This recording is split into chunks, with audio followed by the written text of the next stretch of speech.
Tipe nedersettings. Stel jou al die verskillende plekke voor waar mense woon. Sommige plekke is groot en besig, terwyl ander stil en wyd versprei is.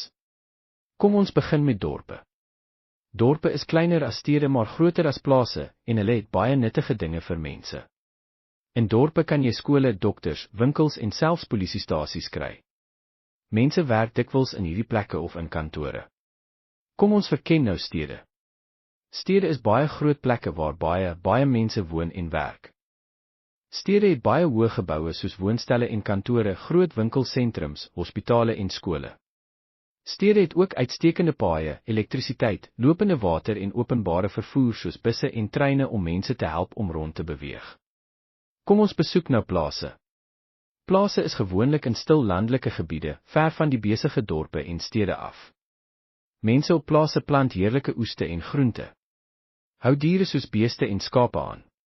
Hulle plant vrugte en druiwebome en maak wyn van die druiwe. Dit is anders op plase.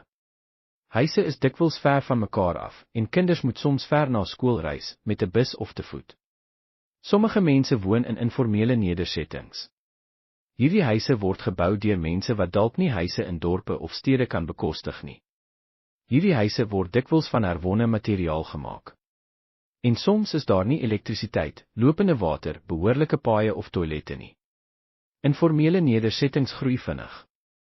En die mense wat daar woon, hoop altyd vir beter leefomstandighede in die toekoms. Laastens, kom ons kyk na dorpies. Dorpies is baie klein nedersettings. Selfs kleiner as dorpe. In dorpies ken almal mekaar, gewoonlik omdat die gemeenskap so klein en vriendelik is.